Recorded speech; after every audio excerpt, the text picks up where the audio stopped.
السلام علیکم ورحمۃ اللہ وبرکاتہ۔ اللہم صلی علی سیدنا محمد وعلی آل سیدنا محمد افضل صلواتک بعد معلوماتک وبارک وسلم۔ برادران اسلام، آج شعبان المعظم کی 15ویں رات، جس کو شب برات کہا جاتا ہے، مجھے پہلے اس پہ بات کرنی چاہیے تھی، لیکن مصروفیت کی بنا پر تو آج مختلف سوشل میڈیا اور پھر ایک مخصوص فرقہ جو اس مقدس رات کی برکت سے، فضیلت سے مسلسل انکار چلتی آ رہی ہے۔ ہمارے ہاں جتنی بھی احادیث ہیں وہ ضعیف ہیں، اور ان کے ہاں جتنے بھی ہیں وہ صحیح ہے۔ یہ فرقہ سلفیہ کا کام ہے، یہ ان کے امام البانی کا کام ہے، ابن تیمیہ، ابن قیم، رجب حنبلی، ابن کثیر کا کام ہے، عبدالعزیز کا کام ہے، ابن باز کا کام ہے، عثیمین کا کام ہے۔ ہر وہ چیز کو یہ اپنی نقطہ نظر سے پیش کرتے اور امت میں کوشش کرتے ہیں کہ فتنہ برپا کرے۔ صدیوں سے ایک عمل آ رہا ہے۔ پہلے تو یہ سمجھنے کی کوشش کیجئے گا کہ شب برات ہے کیا؟ کیا شب برات کی رات قرآن کی تلاوت کرنا، یا مجالس منعقد کرنا، یا ذکر اذکار کرنا، یا نوافل پڑھنا یہ سنت کے خلاف ہے؟ تو آگے بیان آپ سماعت فرمائیے گا۔ برات نجات کی رات، اس رات کی خصوصیت یہ کہ اللہ تبارک و تعالیٰ اپنے نیک بندوں کو اپنے خصوصی رحمت سے نوازتا ہے۔ اسی رات ہر امر کا فیصلہ ہوتا ہے۔ اللہ تعالیٰ مخلوق میں رزق تقسیم فرماتا ہے، پورے سال میں ان سے سرزد ہونے اعمال اور پیش آنے والے واقعات سے اپنے فرشتوں کو باخبر کرتا ہے۔ سیدنا ابو بکر صدیق رضی اللہ تعالیٰ عنہ سے روایت ہے کہ جناب رسول اللہ صلی اللہ علیہ وسلم نے فرمایا، اٹھو شعبان مہینہ کی 15ویں رات کو، اس لیے کہ بالیقین یہ رات مبارک ہے۔ فرماتا ہے اللہ تبارک و تعالیٰ اس رات کو کہ ہے کوئی ایسا جو بخشش چاہتا ہے مجھ سے تاکہ میں بخش دوں، تندرستی مانگے تو تندرستی دوں، ہے کوئی محتاج اسودہ حال چاہتا ہو تاکہ اس کو اسودہ کروں۔ چنانچہ صبح تک یہ ارشاد ہوتا ہے۔ پھر امام علی المرتضیٰ کرم اللہ وجہ الکریم سے روایت ہے کہ حضور اقدس صلی اللہ علیہ وسلم نے ارشاد فرمایا کہ نصف شعبان کی رات میں اللہ تعالیٰ قریب آسمان کی طرف نزول فرماتا ہے۔ مشرک، دل میں کینہ رکھنے والے، رشتہ داریوں کو منقطع کرنے والے اور بدکار عورت کے سوا تمام لوگوں کو بخش دیتا ہے۔ بحوالہ عنیت الطالبین۔ ابو نصر نے بالاسناد مروہ سے روایت کی کہ حضرت عائشہ رضی اللہ عنہا نے فرمایا کہ ایک رات میں نے رسول اللہ صلی اللہ علیہ وسلم کو بستر پر نہیں پایا، میں آپ کی تلاش میں گھر سے نکلی، میں نے دیکھا کہ آپ بقیع کے قبرستان میں موجود ہے اور آپ کا سر آسمان کی طرف اٹھا ہوا ہے۔ حضور نے مجھے دیکھ کر فرمایا، کیا تمہیں اس بات کا اندیشہ ہے کہ اللہ اور اس کا رسول تمہاری حق تلفی کریں گے؟ میں نے عرض کیا، یا رسول اللہ میرا گمان تو یہی تھا کہ آپ کسی بیوی کے یہاں تشریف لے گئے ہیں۔ حضور علیہ السلام نے فرمایا، اللہ تعالیٰ نصف شعبان کی رات میں دنیا کے آسمان پر جلوہ فرماتا ہے اور بنی کلب کی بکریوں کے بالوں کے شمار سے زیادہ لوگوں کی بخشش فرماتا ہے۔ شیخ ابو نصر نے بالاسناد عائشہ صدیقہ سے روایت کی کہ رسول اللہ نے فرمایا صلی اللہ علیہ وسلم، عائشہ یہ کون سی رات ہے؟ اس نے کہا، یا اللہ اور اس کے رسول ہی بخوبی واقف ہے۔ جنہوں نے فرمایا کہ یہ نصف شعبان کی رات ہے۔ تو اس رات میں دنیا کے اعمال، بندوں کے اعمال اوپر اٹھائے جاتے ہیں، ان کی پیشی بارگاہ رب العزت میں ہوتی ہے۔ اللہ تعالیٰ اس رات بنی کلب کی بکریوں کی بالوں کی تعداد میں لوگوں کو دوزخ سے آزاد کرتا ہے۔ تو کیا تم آج کی رات مجھے عبادت کی آزادی دیتے ہو؟ میں نے عرض کیا، ضرور۔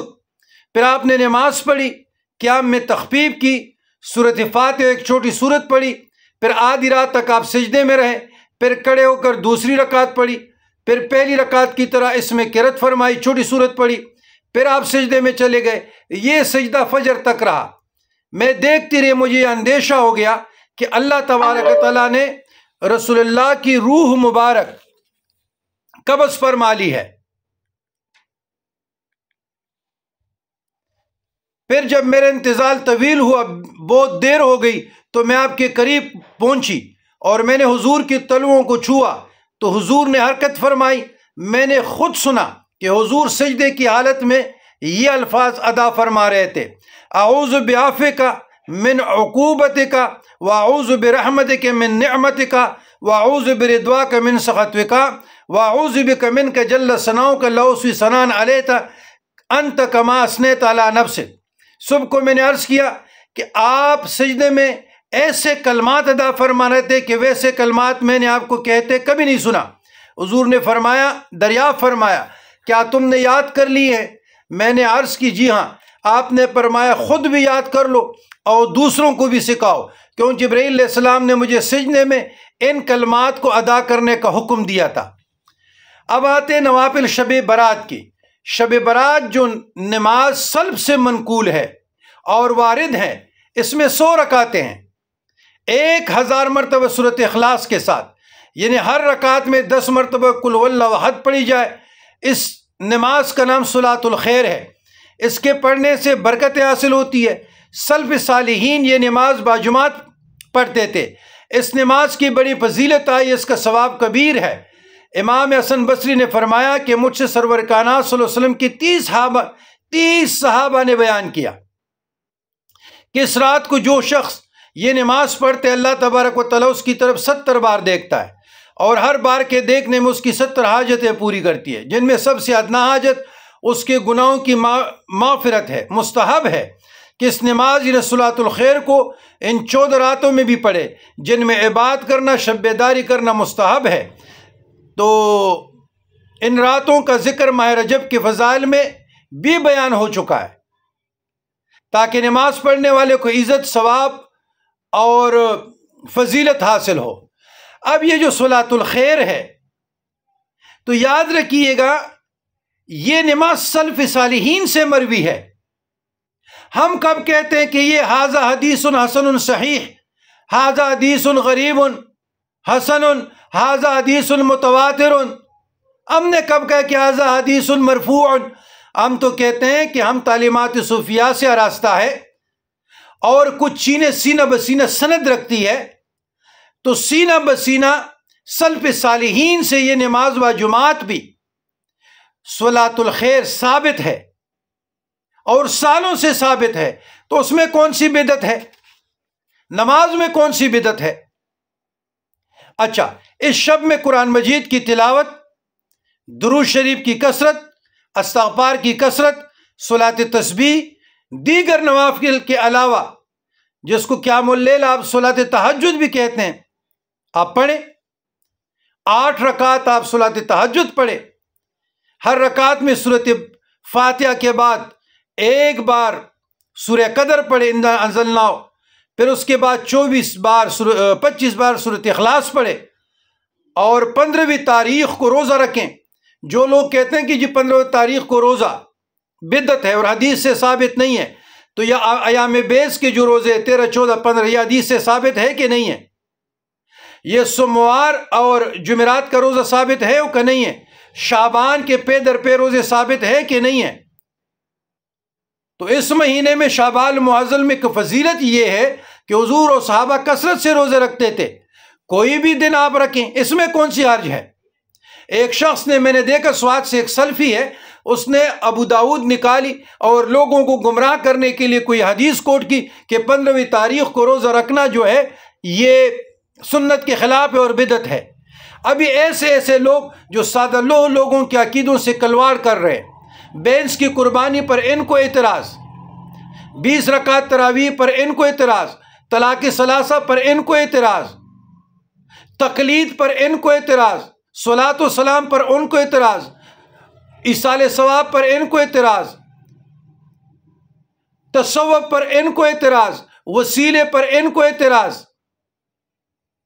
تو اسلام کے قد تو ان لوگوں نے کوئی چھوڑا نہیں، سادہ لوگوں کو حدیث کی آڑ میں گمراہ کر رہے ہیں۔ تو یاد رکھیے گا، یہ مقدس رات ہے، مقدس مہینہ ہے، اور اس میں جتنی بھی عبادت کی جائے کم ہے۔